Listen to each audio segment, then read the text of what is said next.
Cody Martin, who again we think he's been ruled out for the season now. Another one ruled out for the season.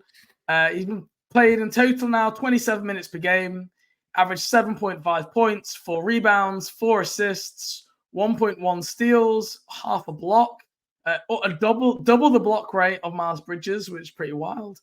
1.6 turnovers, just 38% from the field, 31% from three. So shooting efficiency really struggling.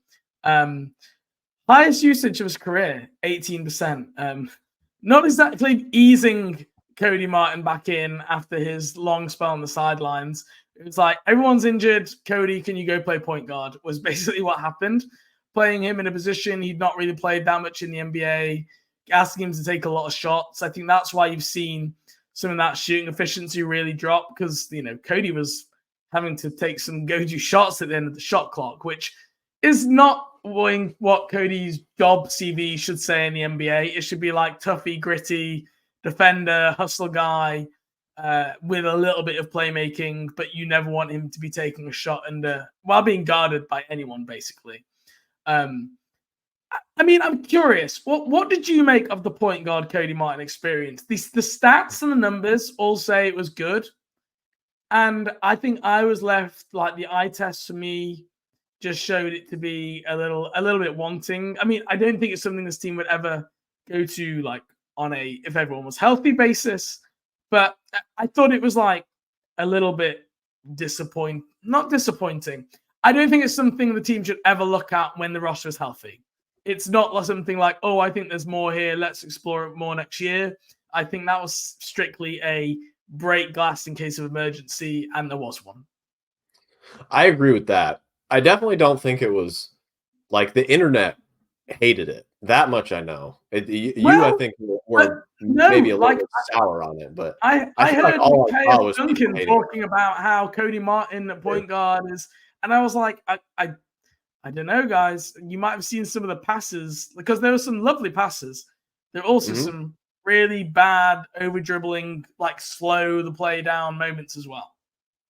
Yeah, I think the problem is that he struggles to play with like any sort of pace. Like he has no natural like ball handling feel. Like he's just a very technically sound, smart basketball player, and he like knows how to start a play. He knows where the ball is supposed to go, when it's supposed to be there, but he just doesn't really like operate in a way that like compromises the defense at all. Like it's just very predetermined, set read. If you can diagnose it as a defender, like you're going to stop it. And that's essentially like what happened. But oftentimes in the NBA, as Steve Clifford has harped upon, like players just don't have great feel for the game defensively. And that's where Cody comes in, is he can really take advantage of that. And that's where a lot of his nice passes were just like finding creases in the defense. Like Nick comes up and sets a screen. He takes like a hang dribble and like ropes some one-handed bounce pass, like down into the paint, and Nick gets an easy dunk. Like those are valuable plays. It's good. Like it takes skill and basketball knowledge to do that, but it's just not something that you need at like a high volume at all, or something that's going to produce good offense at a high volume at all. It is very much a break glass in case of emergency thing. Like you do that with him at the three as your backup, like, and just run it like 2 or 3 times a game. Like when LaMelo, your 2 guard, and Brandon Miller are all sitting. Like that's the type of thing it is.